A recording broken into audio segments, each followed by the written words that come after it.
முன்னாள் அமைச்சர் செந்தில் பாலாஜி மற்றும் அவரோட சகோதரரோட பேரும் வந்து இடம்பெற்றிருந்துச்சு. இன்னைக்கு வந்து காலையில் 10:30 மணிக்கு திருவல்லிக்கேணி D1 காவல் நிலையத்தில் ஆஜராக சொல்லியிருந்தாங்க. ஆஜராகலை. எல்லாத்தையும் தொட்டு தொட்டு கடைசியில் தலைமையவே கை வைக்கக்கூடிய சூழ்நிலை வந்துருமோ என்கிற பயம் வருது. ஸ்டாலினை தொடலாம், உதயநிதியை தொடலாம், சபரீசனை தொடலாம். அதாவது விராலிமலை விஜயபாஸ்கர் மேல குட்கா வழக்கு இருக்கு, அவரை கூட்டிட்டு போய் வச்சா தூய சக்தி ஆயிடுமா? குதிரை பேரம் வந்து அமைச்சர் சொல்றாரு செங்கோட்டையன் அவர்கள், குதிரை பேரம் நடத்தின திமுகவே குதிரை பேரத்தை பத்தி பேசுறதுக்கு தகுதி இல்லை. சாத்தியம் இருக்கிறது, அதில் மாற்றுக்கிறது இல்லை. ஆனால் நோக்கம் என்ன? நீ ஒருத்தனை அழிக்கிறதுக்கு நீ என்ன செய்யற? குதிரை பேரம் பேசுற. அவங்க ஒன்றை ஆக்குவதற்கு குதிரை பேரம் பேசுற என்ன தப்பு இருக்கு? அதனால வந்து அனிதா ராதாகிருஷ்ணன் கைது செய்யப்பட வேண்டியவர் தான். பலரால நடுநிலையாளர்களால் வரவேற்கப்பட்டார்கள். என்னன்னா, இவர் கரூர் போறதுனால அங்க முற்றுக்கட்டையாக இருக்கக்கூடிய செந்தில் பாலாஜியை குற்றவாளி ஆக்கணும், அவரை கைது பண்ணணும் அப்படிங்கிற ஒரு விஷயம்.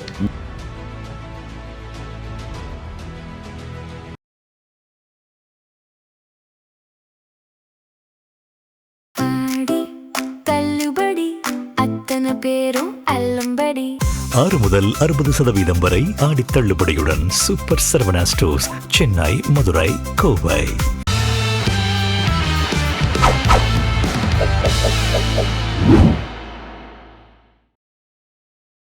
ஜெம் தொலைக்காட்சி நேயர்களுக்கு வணக்கம். இன்றைய சிறப்பு நேர்காணலில் நம்மோடு பேராசிரியர் ஐயா அவர்கள் இணைந்துள்ளார். அவரிடம் இன்றைய அரசியல் சூழல் குறித்து விரிவாக வாதிப்போம். சார் வணக்கம். வணக்கம். எப்படி இருக்கீங்க? நல்லா இருக்கிறேன் சார். அதாவது தமிழக வெற்றி கழகத்தினுடைய ஊத்தங்கரை சட்டமன்ற உறுப்பினர் இளையராஜா அவர்களிடம் வந்து பேரம் பேசப்பட்டது, 15 கோடி ரூபாயிலிருந்து 35 கோடி ரூபாய் வரைக்கும் பேரம் நடத்தப்பட்டது அப்படிங்கிற ஒரு குற்றச்சாட்டு எழுந்து ஒரு 9 பேர் கைது செய்யப்பட்டிருக்காங்க. தமிழக வெற்றி கழகத்தினுடைய ஆட்சியை கவிழ்ப்பதற்காக நடைபெற்ற இந்த பேச்சுவார்த்தையில் இந்த குற்றச்சாட்டில் முன்னாள் அமைச்சர் செந்தில் பாலாஜி மற்றும் அவரோட சகோதரரோட பேரும் வந்து இடம்பெற்றிருந்துச்சு. இன்னைக்கு வந்து காலையில் 10:30 மணிக்கு திருவல்லிக்கேணி D1 காவல் நிலையத்தில் ஆஜராக சொல்லியிருந்தாங்க. ஆஜராகலை. இதை பற்றி என்ன நினைக்கிறீங்க? அதாவது இது வந்து வியப்பு தருகின்ற விஷயம் அல்ல. ஏன்னு கேட்டிங்கன்னா, திமுக தாவேக ஆட்சிக்கு வந்த நாளிலிருந்து, அவங்க வெற்றி பெற்றதாக தெரிந்த நாளிலிருந்து ஒரு மிகப்பெரிய மன உளைச்சலுக்கு ஆளாயிட்டாங்க. அது அவங்களால தாங்க முடியலை. ஏனென்றால் உதயநிதியை அடுத்த முதல்வர் என்று அவர்கள் கனவு கண்டு கொண்டு கணக்கு போட்டு கொண்டிருந்த காலத்தில் இப்படி ஒரு திடீர் நிகழ்ச்சியும் ஸ்டாலின் அவர்களே தோல்வியடையக்கூடிய ஒரு சூழலும் அவர்களால் தாங்கி கொள்ள முடியாத அளவிற்கு மிகப்பெரிய ஒரு இன்னும் சொல்ல போனால் ஒரு மனக்கோளாறுக்கு ஆளாக்கிவிட்டது.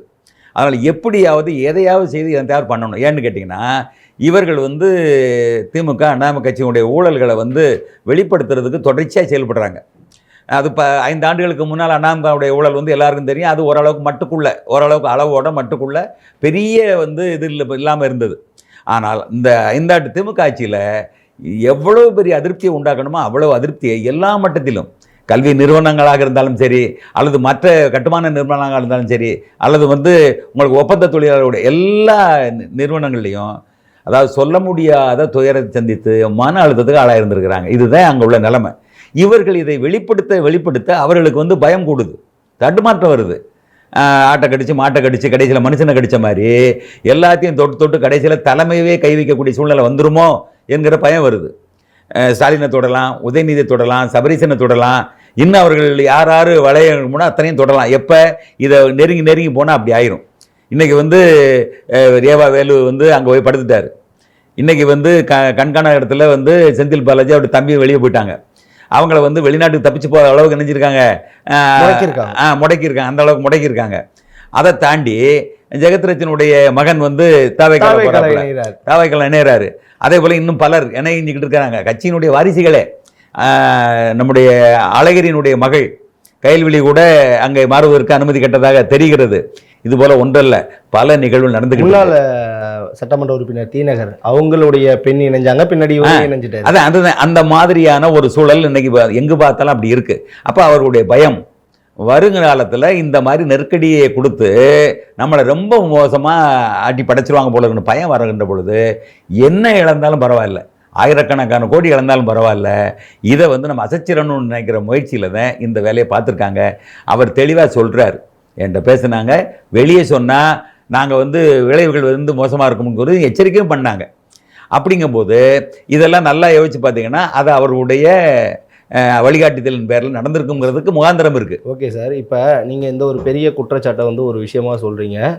கைது செய்யப்பட்ட திருநாவுக்கரசு அண்ணாமலை அவர்களுடைய வீத லீடர்ஸ் அந்த அமைப்பில் இருக்கிறதாவும் ஒரு தகவல் இருக்கலாம். அதாவது இங்கே பாரு, நல்லா தெரிஞ்சுக்கங்க, ஒருத்தங்க வந்து தப்பு செய்கிறவங்க சரியான இடத்துல தான் இருக்காங்கன்னு சொல்ல முடியாது. அப்படி மாறி மாறி தான் இருப்பாங்க. இப்போ என்ன அங்கே அவர் வந்து அண்ணாமலைக்கு என்ன தெரியும்? அவர் வந்து தன்னிச்சையாக சேரலாம், லிங்க் கொடுக்குறாங்க, அதில் தன்னிச்சையாக சேரலாம், யார் வேணாலும் சேரலாம். அதே போல் அவர் உறுப்பினர் ஆயிருப்பார், அது அண்ணாமலைக்கு தெரியணும்னு அவசியம் இல்லை. அதே போல் எல்லா கட்சியிலையும் தப்பு பண்ணாத மகாத்மாக்கள் தான் இடம் பெற்றிருப்பான்னு சொல்ல முடியாது. ஆனால் குறிப்பாக தாவேக்காவிலேருந்து அதே மாதிரி இப்போ வந்து ஆன்லைன் செயலிகள் மூலமாக தான் வந்து உறுப்பினர் சேர்க்கை நடைபெற்று இருக்கு. அதில் சேர்ந்த ஏதோ உறுப்பினர் கார்டு வச்சவங்க ஏதாவது ஒரு தவறு பண்ணால் தாவேக்கா நிர்வாகி பாலியல் குற்றச்சாட்டில் கைது, அது வரத்தான் செய்யும், தவிர்க்க முடியாது. அது தவிர்க்க முடியாது. அது எல்லா கட்சிக்கும் பொதுவானது. நீ எங்கே உறுப்பினர்னு சொல்லி ஒரு கார்டை வச்சுருந்தீங்கன்னா அதை வச்சு அவங்க நினச்சிவாங்க மடக்கத்தான் பார்ப்பாங்க, அதை தவிர்க்கும். ஆனால் அதுக்காக விஜயோ தாவக அரசோ கவலைப்பட வேண்டிய அவசியம் இல்லை. ஏன்னா அவங்க நடவடிக்கை எடுக்க தயாராக இருக்காங்க. அந்த வெளிப்படையாக அவங்க நடவடிக்கை எடுக்கிறதுனால அவங்க அதை பற்றி கவலைப்பட வேண்டிய அவசியம் இல்லை. ஆனால் யாருக்கு இது திருடனுக்கு தேள் கோப்பினா தான் கத்த முடியாது. இப்போ திமுகவுக்கு அந்த மாதிரி ஒரு நிலையில் என்ன செய்ய முடியல. அவங்க வந்து சான்றுகள் கூட ஆதாரம் கூட அது கூடன்னு கேட்டு பார்த்தாங்க, நின்று கேட்குறது கூட மனசு இல்லை. அப்போ எல்லாமே இன்றைக்கி வெளியே வந்துக்கிட்டு இருக்கு. போகிறோம் அத்தனை பேரும் சொல்கிறாங்க, அறப்போர் இயக்கம் வந்து வெளியிடுது இதை. இந்த பள்ளிக்கல்வியினுடைய அந்த நலச்சங்கம், அவங்களுடைய தனியார் பள்ளியினுடைய நலச்சங்கத்துடைய நந்தகுமார் பேசுகிறாரு. இன்னும் விதவிதமாக பல இடங்கள்லேருந்து வந்துக்கிட்டு இருக்கு செய்தி. அப்போ இவையெல்லாம் நீதிமன்றத்துக்கோ நீதிபதிகளுக்கு தெரியாமல் இருக்குமா? வரட்டும் பார்த்துக்கலாம்னு காத்திருக்காங்க. ஓகே சார், அதாவது முன்னாள் அமைச்சர் செந்தில் பாலாஜி அவர்களுடைய சகோதரர் இன்னைக்கு வரைக்கும் ஆஜராக சொன்ன டேட்ல கொடுக்கப்பட்ட சம்மனம் மீறி இருக்காங்க. இதை பத்தி என்ன நினைக்கிறீங்க? எந்த மாதிரியான நடவடிக்கைகள் இருக்க வாய்ப்பு? அதாவது செந்தில் பாலாஜியும் சரி அவருடைய சகோதரரும் சரி ஏற்கனவே தலைமுறைவாய்த்தான் இருந்தார். முதல்ல பல காலங்கள் தலைமறைவாக இருந்துதான் வெளிப்பட்டாங்க. அப்புறம் இவர் பல நாள் சிறையில் இருந்து நெஞ்சுவலியை காரணமாட்டி உடல்நலத்தை காரணமாக காட்டி என்ன செய்யாங்க, வெளியே வந்தாங்க. ஆனால் உடனடியாக அமைச்சர் பதவி கொடுத்தாங்க. அதை நீதிமன்றம் கண்டிச்சது. அதுக்கு பிறகு வெளியே வந்து இப்படி பல்வேறு வகையான தகுதித்தங்கள்லாம் பண்ணாங்க. இது வெளிப்படையாக தெரியுது. ஒன்றும் தெரிஞ்சுக்கங்க, இப்போ நீங்கள் வந்து அண்ணாமகாவில் வந்து செந்தில் பாலாஜி இருக்கும்போது ஸ்டாலின் கரூரில் போய் பேசின பேச்சை நீங்கள் போட்டு பார்த்தீங்கன்னா வேறு சாட்சியே வேண்டாம். அத்தனை சொல்கிறார் யார்? ஸ்டாலின் சொல்கிறாரு செந்தில் பாலாஜியை பற்றி. அதுக்கு பிறகு சிறை சென்று வந்த தியாகியாக மாறினார். இதெல்லாம் இந்த ரெண்டையும் ஒப்பிட்டு ஸ்டாலின்ட்டே கேட்கணும், இது பேசுனது நீங்கள், இப்பொழுது தியாகின்னு சொன்னது நீங்கள். இந்த ரெண்டில் வந்து குளோனிங்கில் வந்த ஸ்டாலின் யார் இருக்காங்களா? ஒரிஜினல் ஸ்டாலின் யார் இது ரெண்டு பேத்துல என்று கேட்டாலே அவர் என்ன பதில் சொல்லாரு? இதற்கு தான் பேராசிரியர் தேவை அப்படின்னு சொல்றது. ஏன்னா இல்ல இப்ப திமுக சைட்ல இருந்து இருக்க பெரிய குற்றச்சாட்டு, நீங்க தூய சத்தின்னு சொன்னீங்களே, அதாவது விராலிமலை விஜயபாஸ்கர் மேல குட்கா வழக்கு இருக்கு, அவரை கூட்டிட்டு போய் வச்சா தூய சக்தி ஆயிடுமா? ஊழலை ஒழிப்பீங்களே, ஊழல்வாதிகளே உங்க கூட தானே இருக்காங்க அப்படின்னு கேக்குறாங்க. இல்ல இது நல்ல கேள்வி. ஆனால் இங்க வந்து விஜயனுடைய தலைமை என்ன முடிவெடுக்கிறாங்கன்னு கேட்டீங்கன்னா, இவ்வளவு சூழ்ச்சி செய்து நம்மளை வீழ்த்த பார்க்கிறவங்களை அதே சூழ்ச்சியால தான் அடிக்கணும்னு ஒரு முடிவுக்கு வராங்க. நான் எந்த ஆயுதத்தை எடுக்க வேண்டும் என்பதை என் எதிரிகளால் தீர்மானிக்கிறார்கள் என்று சொல்வதை போல விஜய் அவர்களுடைய அந்த சரியாக இருக்க வேண்டும் என்ற நிலைப்பாட்டை மாற்றியதே அண்ணாமலை திமுகவுடைய செயல்பாடு தான். இவர்கள் சூழ்ச்சி மேலே சூழ்ச்சி ஆட்சியை கவிழ்க்க நினைச்சா அப்போ விஜய் தரப்பில் இருக்கிறவங்க வந்து கைகட்டி படிக்க பார்த்துக்கிட்டு இருப்பாங்க. அவங்களும் அரசியல் பண்ண தானே வந்திருக்காங்க. அப்போ இந்த அளவுக்கு அவர்களை தள்ளியது யாரு? இவங்களுடைய சூழ்ச்சியான செயல்பாடு தான். அதுக்கு இடம் கொடுக்குறது இல்லை. அப்போ நீங்கள் நல்லா யோசிச்சு பாருங்க, அவர்கள் வந்து இந்த பெரும்பான்மையை இப்போ பெறுவதற்கு படாதபாடுபட்டு ஒரு ஆட்சி அமைக்கிற ஒரு நிலைக்கு வந்துட்டாங்க. அதுக்கு பிறகு ஆளாளுக்கு நான் வாபஸ் வாங்கிடுவேன், 6 மாதத்தில் ஆட்சிக்கு விழுந்துரும் அப்படின்னு ஆளாளுக்கு பேசுனாங்கன்னா, அப்போ இங்கே செந்தில் பாலாஜி அவருடைய தம்பி பேசுனதுக்கோ அல்லது செயல்பாட்டுக்கோ ஒரு தொடர்பு இருக்குங்கிறத முடிச்சு போட்டு பார்ப்பான்ல. ஓகே சார், குதிரை பேரம் வந்து அமைச்சர் சொல்றாரு செங்கோட்டையன் அவர்கள், குதிரை பேரம் நடத்தின திமுகவே குதிரை பேரத்தை பத்தி பேசுறதுக்கு தகுதி இல்லை சொல்றாரு. இப்ப ஆனா இவங்க கேட்கக்கூடிய கேள்வி என்னன்னா, குதிரை பேரம் நடந்தது உண்மைதான், ஆனா இங்க கிடையாது. தாவேக்காவில இருந்து அதிமுகவுக்கு குதிரை பேரம் பயங்கரமா நடந்திருக்கு அப்படின்னு திமுக காரங்க சொல்றாங்க. இது எது உண்மை? சொல்லலாம். ஆனால் திமுக காரங்களுக்கு இந்த யோக்கியதை இருக்காங்க தான் கேள்வி. நான் என்ன சொல்றேன்னா, இன்னைக்கு வந்து கவர்னருக்கு வந்து அது ஆட்டுக்கு தாடி தேவையில்லை, நாட்டுக்கு கவர்னர் தேவையில்லைன்னு பேசினவங்க யாரு? திமுக. அன்னைக்கு வந்து இவர் தபால்காரர் தான், இவருக்கு எந்த விதமான தகுதியும் இல்லைன்னவங்க இன்னைக்கு போய் அனுமதி கேட்டிருக்காங்க. குதிரை பேரம் பற்றி நடவடிக்கை எடுக்க சொல்லி அதே கவர்னர்கிட்ட போய் நிற்கிறாங்கல்ல, திமுக வேண்டாம் நிற்கிறாங்கல்ல. அப்போ இன்னைக்கு மட்டும் கவர்னருடைய அந்த இது வந்து உயர்ந்ததாயிடுச்சா? நினைச்சு பாருங்க. அப்போ முன்னால் நீ என்ன செஞ்சீங்க, இப்போ பின்னால் என்ன செய்கிறீங்க? அப்போ குதிரை பேரம் என்பது நடந்திருப்பதுக்கு வாய்ப்பு இருக்கிறது, சாத்தியம் இருக்கிறது, அதில் மாற்றுக்கிறது இல்லை. ஆனால் நோக்கம் என்ன? நீ ஒருத்தனை அழிக்கிறதுக்கு நீ என்ன செய்கிற? குதிரை பேரம் பேசுகிற. அவங்க ஒன்றை ஆக்குவதற்கு குதிரை பேரம் பேசுகிற என்ன தப்பு இருக்குது? நான் கேட்குறேன். ஒரு நாட்டுக்கு நல்லாட்சி தரணும், இடைத்தேர்தல் பெரிய அளவில் இந்த ஆட்சி விழுந்து திரும்பவும் தேர்தலுக்கு வந்து பெரிய செலவினத்தை கொடுத்துடக்கூடாது, கவர்னர் ஆட்சி வந்துடக்கூடாது, மறைமுகமாக பிஜேபி ஆண்டக்கூடாது என்கிற ஒரு நல்ல நோக்கத்தில் என்ன செய்கிறாங்க? அவங்க சில பேரங்களே பேசியிருக்கலாம், தப்பு இல்லை. Okay sir. இப்போ அதாவது நேற்று 2 தினங்களுக்கு முன்பு, நேற்றைய தினம் கரெக்டாக 2 தினங்களுக்கு முன்பு முன்னாள் அமைச்சர் அனிதா ராதாகிருஷ்ணனை கைது செஞ்சாங்க. கைது செய்யப்பட்டு தாவேக்கால இணைய சொல்லி வற்புறுத்தினதாகவும் ஒரு செய்தி நேற்று எதிர்க்கட்சி தலைவர் கூட பேசியிருப்பாரு. இல்லை, அது வந்து நிச்சயமாக இவர்களுக்கு உருவாக்கிய கற்பனை. நல்லா புரிஞ்சுங்க. அவங்கள டேமேஜ் பண்ணணுங்கிறதுக்காக, தாவேக்காவை பலவீனப்படுத்தணும் அல்லது குற்றஞ்சாட்டணுங்கிறதுக்காகவே அவர் மேல தப்பு இருக்கா இல்லையா? முதல்ல சொல்லுங்க. நீங்க பேசும்பொழுது, பொது வழியில பேசும்பொழுது, ஒரு குற்றவாளி ஒருத்தர் மேல குற்றம் சாட்டப்படுறோம் அப்படின்னா அவரை கூட்டிட்டு போயிட்டு அந்த குற்றம் சம்பந்தமா விசாரிக்கணும். நீங்க தாவேக்கால சேருங்கன்னு சொன்னீங்க அப்படின்னு சொல்லிட்டு தானே மிகப்பெரிய குற்றச்சாட்டை வைக்கிறாங்க. இதுக்கு சான்றுகளே இல்ல, சாட்சிகளும் இல்ல. அவரா தன்னிச்சையா போய் சொல்றாருன்னு சொல்றான். நல்லா அனிதா ராதாகிருஷ்ணன் வாக்குமூலம் கொடுக்குற நேரடி சாட்சி தானே. அதான் சொல்றேன்ல, சாட்சி என்பது இன்னொரு இடத்துல இருந்து வந்தா தான் அது பேர் சாட்சி. நேரடியாக தானே சொன்னா அது நேரடி சாட்சி ஆகும். போய் சொல்றாருன்னு அவங்க சொல்றாங்க. நல்லா புரிஞ்சுங்க. இதேதான் வந்து ஊத்தங்கரை இளையராஜா அவர்கள் தன்னை இதுக்காக பண்றாங்க. அவர் போய் சொல்றாங்க, அவர் சான்றுகளோட சொல்கிறார். ஒண்ணு சொல்றாரு. 10-15 எம்எல்ஏக்களிடம் இந்த பேரம் நடந்ததுன்னு சொன்னாங்க. மீதம் அந்த 10 எம்எல்ஏக்கள் யார் அப்படின்னு ஒரு நல்லா புரிஞ்சுக்கங்க. அவர் சான்றுகளோட சொல்கிறார், குரல் பதிவை வைத்திருக்கிறார், மறந்துடக்கூடாது. இதுவும் அது ஒண்ணு இல்ல. இவர் என்ன செய்யறாரு? என்கிட்ட நேரடியா பேசுறான்னு சொல்றாரு. நீங்க வந்து தொலைபேசியில பேசினாலோ அல்லது வந்து வேற விஞ்ஞான கருவிகள் பேசினாலோ அதை வந்து சான்றுகள் காட்டியிருக்க முடியும். அனிதா ராதாகிருஷ்ணனால முடியல. என்கிட்ட நேரம் பேசுனாங்கன்னு சொன்னா எப்படி ஏத்துக்கிற முடியும்? இங்க அப்படி இல்லை. என்னுடைய தொலைபேசியில் பேசுவதற்கான சான்றுகள் அப்படியே இருக்கு. அந்த குரல் பதிவு அனுப்புறேன், எந்த பரிசோதனாலும் பண்ணிக்கிட்டு சவால் விடுறாருல. அப்ப இது எப்படி இருக்கு? அவர் என்ன செய்யறாரு? போற போக்குல முதல்வரை வந்து அவமதித்து பேசியது என்பது மிகப்பெரிய தப்பு. இன்னைக்கு வந்து ஒரு மதத்தினுடைய கடவுளையும் அல்லது அந்த கொள்கையும் தப்பா பேசின பொன்முடி இன்னைக்கு படாத பாடுபட்டுக்கிட்டு இருக்காரு. அதே போலதான் இவரும் முதலமைச்சரை தவறா பேசுவது என்பது மிகப்பெரிய தப்பு. அவர் வந்து ஒரு நாட்டினுடைய பிரதிநிதி. மற்ற மாநிலங்களையும் மற்ற நாடுகள் என்ன செய்யணும்? நம்முடைய மானத்தை வந்து ஒரு முதல்வர் மூலமாக தான் மனுஷன் மீட்டெடுக்க முடியும். இவர் அவர் அவமதிச்சாருன்னா அது எப்படி சரியா இருக்க முடியும்? ஒட்டுமொத்த தமிழக அரசாட்சியவே தப்பா சொல்ற மாதிரி. அதனால வந்து அனிதா ராதாகிருஷ்ணன் கைது செய்யப்பட வேண்டியவர் தான். பலரால நடுநிலையாளர்களாக வரவேற்கப்பட்டார்கள் இந்த கைதை. ஆனால் அவர் சொன்ன கடைசி வார்த்தை இருக்கு இல்லையா, என்னை வந்து தாவைகளை சேர சொன்னாங்க அப்படின்னு சொல்றது, அது அவர் கற்பனையாக வெளிப்படுத்திய விஷயம். அது வந்து தாவேக்காவை அதாவது இது பழி வாங்குறாங்க, இப்படி சேராதனால என்னை இப்படி பண்ணுறாங்கன்னு சொல்லி காட்டுறதுக்காக பண்ணது. அதில் வந்து ஏற்றுக்கவே முடியாது. Okay sir. அதே மாதிரி இன்னொரு விஷயம், 10-15 எம்எல்ஏக்கள்கிட்ட வந்து குதிரை பேரம் நடந்துச்சு. தாவேக்காலிருந்து தாவேக்காவை பிரித்தெடுக்கிறதுக்கான முயற்சியும், ரெண்டாவது தாவேக்காவினுடைய இந்த ஆட்சியை கவிழ்ப்பதற்கான முயற்சி, இதுதான் வழக்கு. 180 கோடி ரூபாய் வரைக்கும் சென்னை கிண்டியில் இருக்கக்கூடிய நட்சத்திர விடுதியில வச்சு முதல் கட்டமா கொடுத்துருக்காங்க அப்படின்னு ஒரு தகவல் சொல்றாங்க. கொடுத்திருக்காங்கன்றதை விட கொடுக்கிறதுக்கு தயாரா இருந்தாங்க. தகவல் இது ஒரு தகவல். அவ்வளவுதானே. ஒரு எம்எல்ஏ ஊத்தங்கரையுடைய சட்டமன்ற உறுப்பினர் இளையராஜா அவர்கள் மட்டும் என்னிடம் பேரம் பேசினார்கள் அப்படின்னு சொன்னாங்க. மித்தம் உள்ள தாவேக்கா சட்டமன்ற உறுப்பினர்கள் யார் யார்கிட்ட பேசினாங்க? அதான் இனிமேல் தவறு. ஏன்னு கேளுங்க, அதாவது ஊத்தங்கரை எம்எல்ஏட்ட பேசின உடனே வெளிப்படுத்திட்டாரு. அப்ப அவர் மேல மரியாதை வரும் கட்சிக்கு. நல்லா புரிஞ்சுக்கிறணும். விஜய் இடத்திலும் கட்சி இடத்திலும் அவர் மேல மரியாதை வரும். மீதம் உள்ள நபர்கிட்ட பேசினாங்கன்னா பேசும்போது நீங்க ஏன் சொல்லலைங்கிற கேள்வி கட்சியிலிருந்து வரும். அப்ப என்ன செய்வாங்க? அமைதியாகத்தான் இருப்பாங்க. நல்லா புரிஞ்சுக்கணும். இன்னைக்கு விஜய் ஆட்சி வந்த பின்னால எம்எல்ஏக்களோ அல்லது மந்திரிகளோ அல்லது யாருமே ஒரு பைசா சம்பாதிக்க முடியல என்கிற நிலையில புழுக்கத்தில் இருக்காங்க. நல்லா புரிஞ்சுக்கோங்க. இதுக்கு முன்னால் உள்ள அரசியலில் அவன் 100 சாப்பிட்டான்னா நம்ம ஒரு 10ஆவது சாப்பிட மாட்டான் ஆசையில வந்திருப்பான். குறைஞ்சபட்சம் அவன் கொஞ்சமாக செலவழிச்சிருப்பான்ல. நல்லா பாருங்க, ஒரு 20 லட்சமோ 30 லட்சமோ 50 லட்சம் வரை செலவழிச்சிருப்பான்ல. யோசிச்சு பாருங்க. இன்னும் சொல்ல போனால் நம்ம அறநிலைத்துறை அமைச்சர் இருக்கார் இல்லையா, அவர் கூட என் வீட்டை அடமான வச்சு தான் நான் வந்து தேர்தலில் செலவழிச்சோம்னு சொல்றாரு.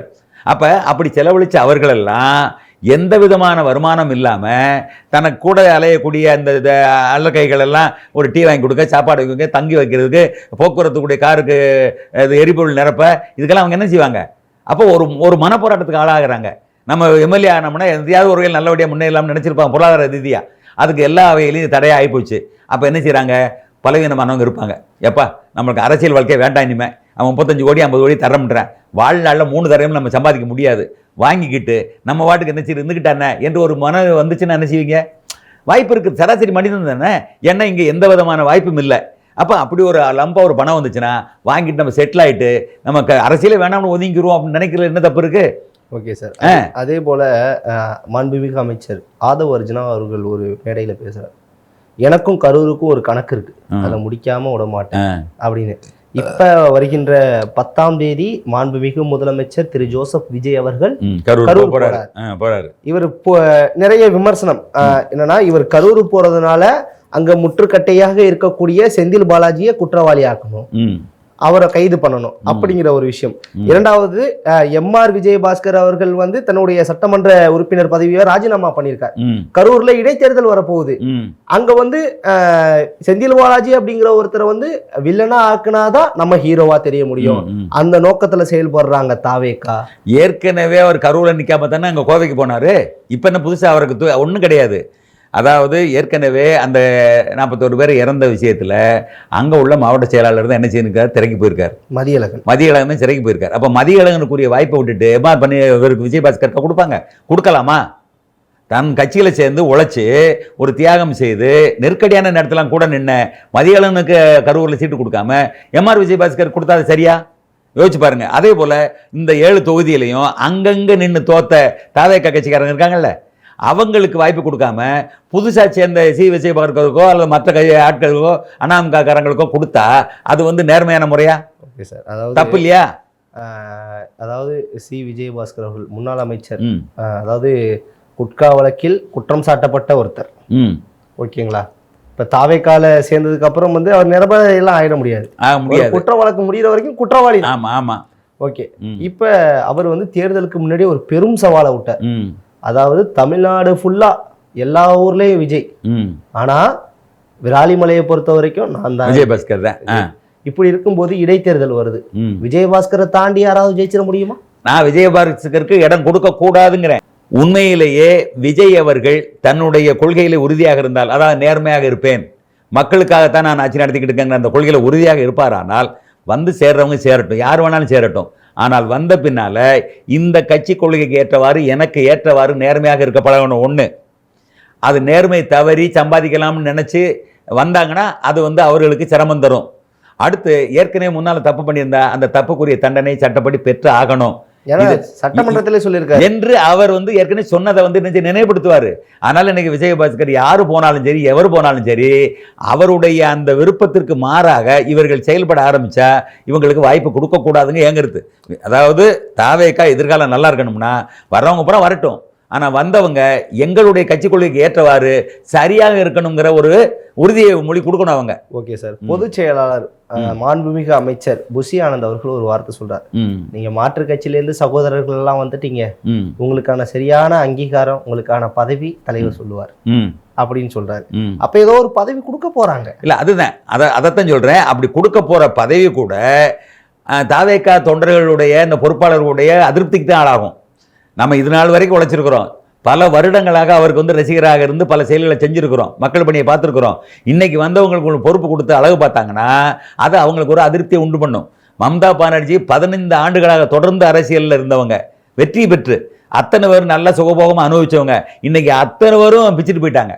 டோட்டலாக வந்து ஒட்டு மொத்தமாக மம்தா பானர்ஜியை நட்டாத்தில் விட்ட மாதிரி விட்டுட்டு போயிட்டாங்களே, அதுபோல் நாளைக்கு விஜய் விடுறதுக்கு எவ்வளோ நேரம் ஆகும்? யோசிச்சு பாருங்க. வருங்காலத்தை அவங்க நினைச்சாங்கன்னா தன்னுடைய தாவேக்காவினுடைய உழைப்பாளிகளுக்கு, தொண்டர்களுக்கு, விசுவாசிகளுக்கு தான் கொடுக்கணும். இன்னைக்கு கட்சி மாறி வர நாளைக்கு எங்கே வேணாலும் போகலாம். அப்படிப்பட்ட நிரந்தரமற்றவர்களை என்ன செய்யக்கூடாது, நீங்கள் உள்ள சேர்த்து தூய கட்சி என்கிற பேரை தீய கட்சியை மாற்றிடாதங்க. அதுதான் முக்கியமானது. ஓகே சார், தொடர்ந்து பேசுவோம். உங்கள் சிறப்பான தகவல் நன்றி. மகிழ்ச்சிப்பா.